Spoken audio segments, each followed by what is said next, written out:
하나님의 말씀 이사야서 21장 1절만 봉독하겠습니다. 해변 강야에 관한 경고라. 적병이 광야에서 두려운 땅에서 남방 해리바람같이 몰려왔도다. 아멘.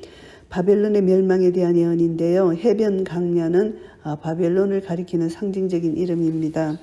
그래서 적병이 강야에서 오고 두려운 땅에서 오는데 마치 남방 해리바람처럼 몰려온다. 무섭게 적병들이 몰려온다는 것입니다. 이 적병들이 누구냐 하면은 2절 말씀에 보시면은 엘람이여 올라가고 메대여 에어사라 이런 표현을 보면은 적병이 엘람이고 메대라는 것입니다.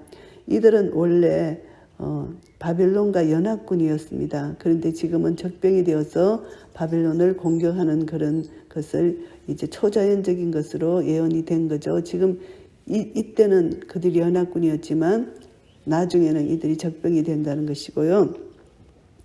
그래서 이것을 선지자가 이것을 보니까 나의 요통이 심하다 이렇게 표현합니다. 마치 임산한 여인의 고통 같은 고통이 내게 임하였으므로 이 고통이 심하다는 것은 선지자 자신이 바벨론과 동일시해서 이렇게 자신의 입을 통해서 바벨론의 참상을 표현하고 있는 것입니다.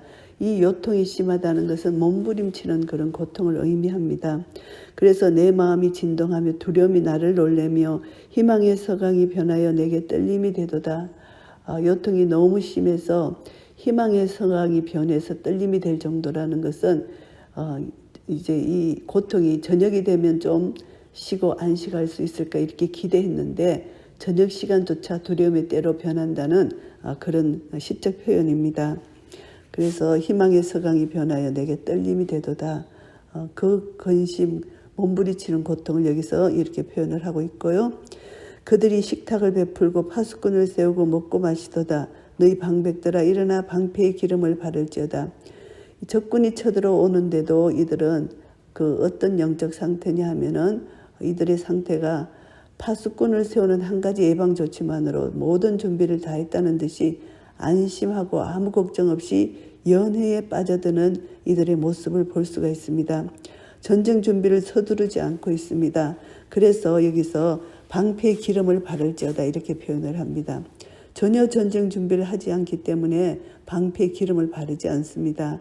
방패의 기름을 바르면은 적군이 내리치는 칼날이 미끄러져 비껴나가게 하기 위한 것인데 이것조차 이들이 하지 않고 있다. 그냥 연회를 베풀고 있다는 것입니다. 주께서 내게 이르시되 가서 파수꾼을 세우고 그 보는 것을 고하게 하되 이제 파수꾼을 세워서 보는 것을 고하는데 마병대가 상상이 오는 것과 나귀 떼와 약대 떼를 보거든 자세히 유심히 들으라 하셨더니 이제 마병대가 오고 나귀 떼와 약대 떼가 온다 이렇게 말씀합니다. 여기서 보면은 나귀 떼 약대 떼는 운송 수단입니다. 전쟁 수단으로 이들이 활용됐다는 것입니다. 그래서 여기서 마병대가 와서 이제 이들을 공격하러 온다는 것이죠. 파수꾼이 사자같이 부르짖기를 주여 내가 낮에 늘 망대에 섰었고 밤이 맞도록 파수하는 곳에 있었더니 망대 쏘고 파수했다는 것입니다. 파수꾼은 적군이 쳐들어올 때 이제 큰 소리로 외치는 것이죠. 자기 임무를 이제 성실히 수행해야 되는데 그런데 마병대가 상상이 오나이다. 그가 대답하여 가라사대 함락되었도다 함락되었도다 바벨론이여 그 신들의 조각한 형상이 다 부서져 땅에 떨어졌도다 하시도다. 파수하는 곳에 이 파수꾼이 있었는데 망대에 서서 있었는데 이제 적군들이 쳐들어왔습니다. 그랬을 때 이제 이때는 고레스왕이 주도하는 메데바사 군대에 의해서 바벨론이 멸망당한 것을 여기서 말씀합니다. 그래서 이 모든 이들의 성취 이들이 쌓아놨던 모든 것이 무너졌다는 것입니다. 그래서 함락되었도다 함락되었도다 바벨론이여 이렇게 선포를 합니다. 이것은 결국 계시록 18장에 큰 성 바벨론이 이제 무너지는 그런 마지막 무너짐이 있습니다. 너 나의 타작한 것이여 나의 마당의 곡식이여 내가 이스라엘의 하나님 만군의 여호와께 들은 대로 너희에게 고하였노라. 여기 바벨론에 의해서 예속되어 고달픔을 겪는 이스라엘 백성들을 위로하는 이 말씀인데요. 여기서 이제 어떻게 표현하나 하면은 나의 마당의 아들, 나의 타작한 것 이것은 이제 농부가 알곡과 쭉쭉이를 구분하기 위하여 타작하잖아요. 그래서 바벨론은 이제 하나님이 징계 수단으로 바벨론을 사용하셔서 이스라엘을 타작했지만 그 괴로움의 시간, 이스라엘의 괴로움의 시간은 이제 곧 끝날 것이다. 이런 것을 시적으로 표현한 것입니다. 그래서 이스라엘 백성들이 이제는 타작마당에서 고통을 당하지 않는다. 그렇게 하나님께서 이스라엘을 이제 바벨론의 멸망을 통해서 이스라엘을 구해 주실 것이라는 것입니다. 그래서 오늘 이 말씀이 나의 타작한 것이여 나의 마당의 곡식이여 내가 이스라엘의 하나님 만군의 여호와께 들은 대로 너에게 고하였노라. 이렇게 선지자는 말씀하고 있습니다. 이것이 바로 이스라엘의 위로고 바벨론의 멸망이 되겠습니다. 그리고 11절부터 12절은 에돔의 멸망에 대한 내용입니다. 두마에 관한 경고라 이렇게 말씀하십니다. 이제 이 에돔의 미래 운명을 이제 말하는데 그 두마는 에돔의 미래 운명을 말하는 그런 상징적인 이름입니다. 두마가 이스마엘을 조상으로 하는 아랍 족속의 명칭입니다. 그래서 이제 이 에돔은 아랍 족속이고요.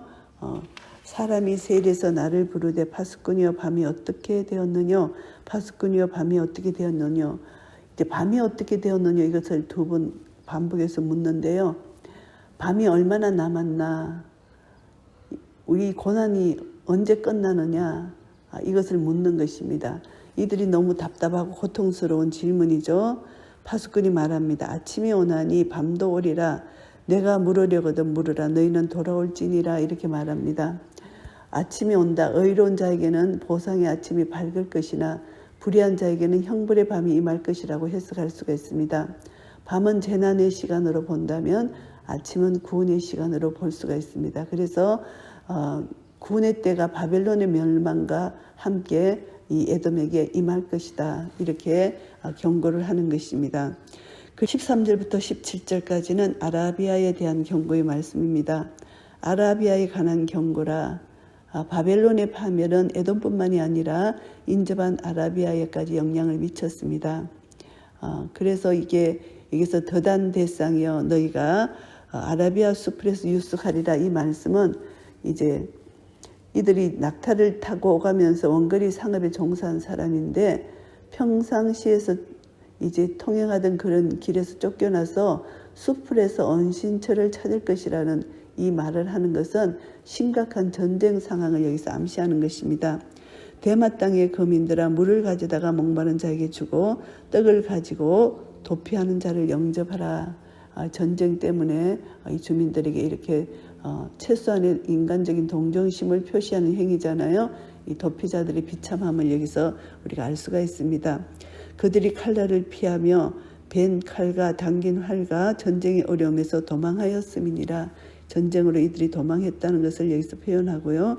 주께서 이같이 내게 이르시되 품꾼에 정한 기한같이 1년 내에 계달의 영각이 다 세멸하리니 1년 내에 영각이 다 세멸한다. 전쟁의 무서움 참상을 여기서 묘사합니다. 그래서 품꾼에 정한 기한같이 예정된 파멸의 시간이 결코 놓쳐지지 않을 것이라는 것을 말씀하고 있습니다. 게달 자손 중 활 가진 용사의 남은 수가 적으리라 하시니라. 이스라엘의 하나님 여호와의 말씀이니라. 활 가진 자 용사가 적다. 이 참상을 겪은 후에 그들의 수가 현저히 줄어들었다. 이렇게 말씀합니다. 그래서 전쟁의 비참함을 여기서 다시 한번 말씀하고요. 그래서 이 경고는 아라비아를 징벌하시는 분이 결국 하나님이시다. 하나님은 무한하신 능력으로 선지자의 입을 통해서 이렇게 예언하시는 것이고 하나님이 예언하신 이 말씀은 1.1획도 틀림이 없이 그대로 성취된다는 거 우리가 알 수가 있습니다. 오늘 이사야 21장 말씀을 정리하겠습니다. 1절부터 10절까지는 바벨론에 대한 심판의 예언의 말씀입니다. 유다와 열방을 혹독하게 괴롭혔던 바벨론이 이제 자신의 행위대로 심판을 받을 것이라는 것을 말씀하고 있습니다. 엘람과 메대의 군사들이 약탈하고 에워삼을 당해서 그들로부터 남방으로부터 헤어리 바람처럼 무서운 기세로 오고 있다는 것을 여기서 표현하고요. 그 무서움이 해산하는 여인의 고통처럼 고통스럽다. 몸부림치는 그런 고통이라는 것입니다. 그래서 바벨론은 인류 전 역사 속에서 하나님과 그의 나라를 대적한 사탄의 세력을 상징하기도 합니다. 선지자는 타락한 바벨론에 대한 심판을 선언함으로써 하나님을 대적하는 모든 세력에 대해서는 궁극적으로 하나님이 승리하신다는 것을 선언하는 그런 내용이고요. 11절부터 12절까지는 에돔에 대한 심판 예언입니다. 에돔이라는 나라는 이스라엘과 혈통적 관계를 맺고 있는 가까운 나라입니다. 그럼에도 불구하고 그들은 형제인 야곱의 자손들에게 포악을 행했어요. 유다의 패망을 방관하고 절고했습니다. 결국은 하나님에 의해서 심판을 받게 된다는 그런 말씀입니다. 그래서 하나님께서는 당분간 고통의 때가 계속될 것이고 하나님께서 에돔의 해결을 촉구하고 계신다는 것을 여기서 우리가 알 수가 있고요. 13절부터 17절까지는 아라비아에 대한 심판 예언입니다. 아라비아도 이제 바벨론이 멸망당할 때 함께 멸망당할 것이라는 거, 이것을 말씀하고 결국은 그들을 이제 더단의 대상들이 그냥 전쟁으로 인하여 피난처를 찾는 이런 전쟁의 참상을 여기서 말씀하고요. 하나님이 예언한 모든 말씀이 이스라엘의 하나님 여호와의 말씀임을 여기서 밝힙니다. 그래서 하나님이 오직 한 분 유일하신 하나님이시라는 거, 하나님이 온 민족과 열방을 통치하고 다스린다는 것을 깨닫게 해주시는 말씀입니다. 그래서 하나님의 심판의 때까지 깨어있지 못하고 오히려 연락하고 쾌락을 사랑하는 바벨론의 멸망, 이것을 보면 비참의 최후를 우리가 맞게 됩니다. 우리도 깨어있어서 이제 계시록 마지막에 바벨론이 멸망하는 그 멸망이 올 것이라는 것을 우리가 말씀을 통해 다시 한번 깨닫고, 하나님은 공의의 하나님이시기 때문에 이들이 죄악 가운데 있는 자는 반드시 심판하신다는 거, 그리고 참신이신 하나님만이 역사를 주관하신다는 거 다시 한번 깨닫게 됩니다. 그래서 우리 그리스도인들은 하늘과 땅을 통치하시고 다스리시는 하나님 앞에 우리는 이 시대 상황을 잘 분별해서 우리가 하나님 주님 오시는 그날까지 우리는 주님만을 섬기며 사랑하고 순종하는 그런 삶의 모습으로 주께 가까이 나아가야 됩니다. 점점점 우리는 세상이 어두울수록 이 땅에 빛을 발해야 되고, 빛 대신 우리 주 예수 그리스도 말씀이 육신이 되어 우리 가운데 거하십니다.